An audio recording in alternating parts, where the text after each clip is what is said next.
ପୂର୍ବ କାଳରେ ଶିଷ୍ୟମାନେ ଗୁରୁଙ୍କ ଆଶ୍ରମରେ ରହି ବେଦ ଉପନିଷେଦ ଆଦି ନାନାବିଧ ଶାସ୍ତ୍ର ଅଧ୍ୟୟନ କରୁଥିଲେ। ଶାସ୍ତ୍ର ଅଧ୍ୟୟନ ସହିତ ଆଶ୍ରମରେ ହୋମ ପାଇଁ ସମିଧ ସଂଗ୍ରହ କରିବା, ଆଶ୍ରମର ଗାଈ ଗୋରୁଙ୍କୁ ନେଇ ନିକଟବର୍ତ୍ତୀ ଜଙ୍ଗଲରେ ଚରାଇବା, ଆଶ୍ରମବାସୀଙ୍କ ନିମନ୍ତେ ଫଳମୂଳ ସଂଗ୍ରହ କରିବା ଇତ୍ୟାଦି କାର୍ଯ୍ୟ ମଧ୍ୟ କରୁଥିଲେ। ଏହାକୁ ଗୁରୁକୁଳ ଶିକ୍ଷା କୁହାଯାଉଥିଲା। ଶିକ୍ଷା ସମାପନ ପରେ ଶିଷ୍ୟମାନେ ଗୁରୁଙ୍କୁ ଦକ୍ଷିଣା ଦେଉଥିଲେ। ସେହିପରି ଏକ ଗୁରୁକୁଳରେ ଶିକ୍ଷା ଲାଭ କରୁଥିଲେ ଦୁଇଜଣ ଶିଷ୍ୟ। ଜଣକର ନାମ ଶିଶିର ଓ ଅନ୍ୟ ଜଣକର ନାମ ତୁଷାର। ଯଥା ସମୟରେ ସେମାନଙ୍କର ଗୁରୁକୁଳ ଶିକ୍ଷା ଶେଷ ହେଲା। ଗୃହକୁ ପ୍ରତ୍ୟାବର୍ତ୍ତନ କରିବା ପୂର୍ବରୁ ଶିଶିର ଓ ତୁଷାର ଗୁରୁଙ୍କୁ ସାକ୍ଷାତ କଲେ। ଗୁରୁ ଦକ୍ଷିଣା ଦେବା ପାଇଁ ନିଜ ନିଜର ଅଭିଳାଷା ଜଣାଇଲେ। ଶିଷ୍ୟ ଦୁହିଁଙ୍କର ନିଷ୍ଠାରେ ଗୁରୁ ଅତ୍ୟନ୍ତ ସନ୍ତୁଷ୍ଟ ଥିଲେ। ସେମାନଙ୍କ ପାଖରୁ କୌଣସି ଦକ୍ଷିଣା ଗ୍ରହଣ କରିବା ପାଇଁ ଗୁରୁ ଅନିଚ୍ଛା ପ୍ରକାଶ କଲେ। ଏଥିରେ ଶିଷ୍ୟ ଦୁହିଁଙ୍କର ମନ ବୁଝିଲା ନାହିଁ। ଗୁରୁ ଦକ୍ଷିଣା ନ ଦେଇ ଗୁରୁକୁଳରୁ ବିଦାୟ ନେବେ କିପରି? ତେଣୁ କିଛି ହେଲେ ଦକ୍ଷିଣା ଗ୍ରହଣ କରିବା ପାଇଁ ସେମାନେ ଗୁରୁଙ୍କୁ ଅନୁରୋଧ କଲେ। ଶିଷ୍ୟ ଦୁହିଁଙ୍କର କଥାକୁ ଗୁରୁ ଏଡ଼ାଇ ପାରିଲେ ନାହିଁ।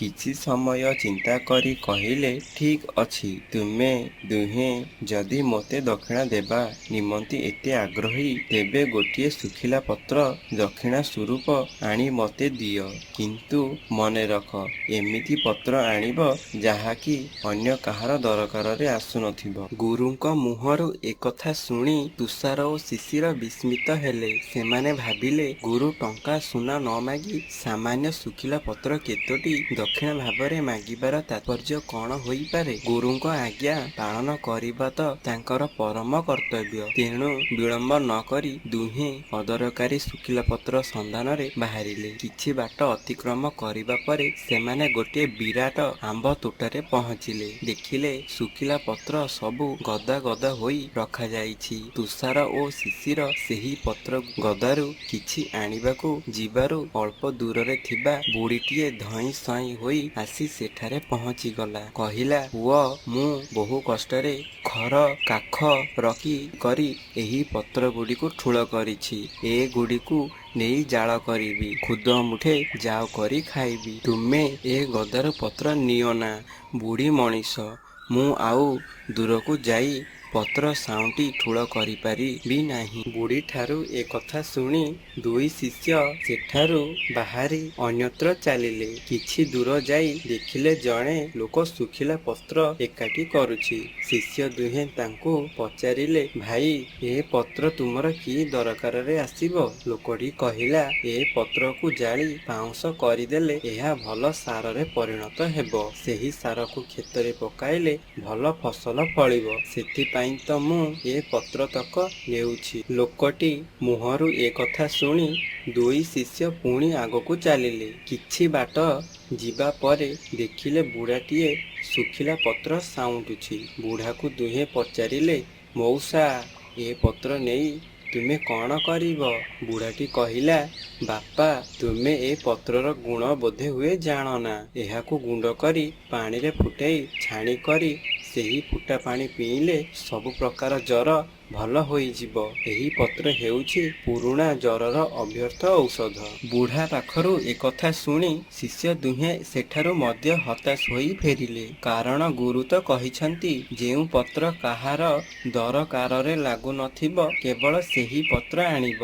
ସେମାନେ ଆଉ କିଛି ବାଟ ଆଗକୁ ଗଲେ। ଦେଖିଲେ ଝିଅଟିଏ ଶୁଖିଲା ପତ୍ର ଏକାଠି କରି ବିଡ଼ା ବାନ୍ଧୁଛି। ପତ୍ରତକ ତାର କି କାମରେ ଲାଗିବ ବୋଲି ପଚାରିବାରୁ ଝିଅଟି କହିଲା, ଏହାକୁ ଘରକୁ ନେଇ ଏଥିରେ ଖଲି ଆଉ ଠୋଲା ତିଆରି କରିବି।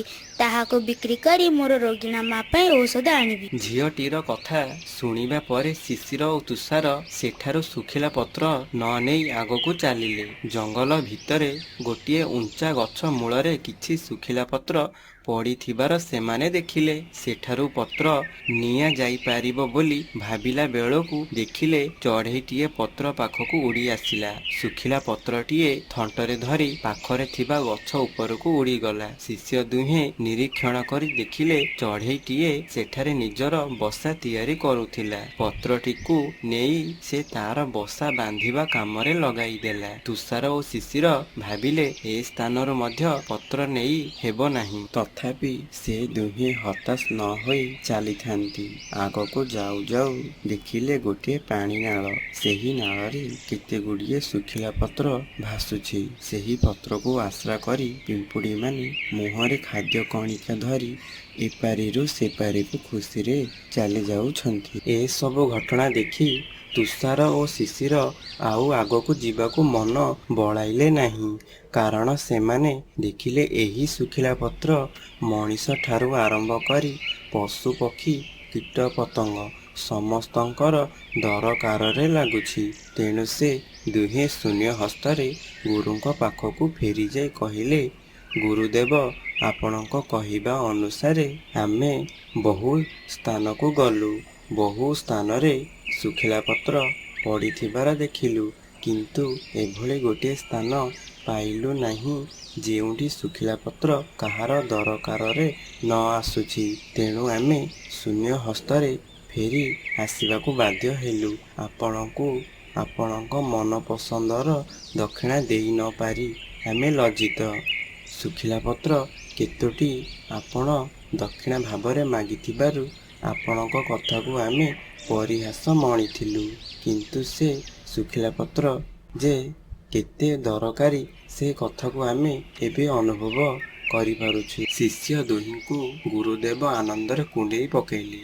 ତାପରେ ସ୍ନେହରେ ସେମାନଙ୍କ ପିଠି ଥାପୁଡ଼ାଇ କହିଲେ, ତୁମେ ଦୁହେଁ ମୋର ନିଷ୍ଠାବାନ ପ୍ରିୟ ଶିଷ୍ୟ। ଦକ୍ଷିଣା ଦେଇ ପାରିଲନି ବୋଲି ମନ ଦୁଃଖ କରନା। ସେଥିପାଇଁ ଆଦୌ ବ୍ୟସ୍ତ ହୁଅନା। ତୁମେ ଆଜି ଯେଉଁ ଜ୍ଞାନ ଲାଭ କଲ ତାହା ହେଉଛି ମୋର ପ୍ରକୃତ ଗୁରୁ ଦକ୍ଷିଣା। ତୁମେ ଏବେ ଜାଣିଲ ଭଗବାନଙ୍କ ସୃଷ୍ଟିରେ ସାମାନ୍ୟ ଶୁଖିଲା ପତ୍ରଟାଏ ମଧ୍ୟ କେତେ ଦରକାରରେ ଆସୁଛି, କେତେ ଜୀବଙ୍କର ଉପକାର କରୁଛି। ତୁମେ ମଣିଷ ଜନ୍ମ ପାଇଛ, ସୃଷ୍ଟିର ମଙ୍ଗଳ କରିବା ପାଇଁ ତୁମେ କାର୍ଯ୍ୟ କରିଯାଅ। ମଣିଷ ଜନ୍ମ କେବଳ ଅନ୍ୟର ଉପକାର କରିବା ପାଇଁ ଉଦ୍ଦିଷ୍ଟ, ଏ କଥା ଯେପରି ନ ଭୁଲ।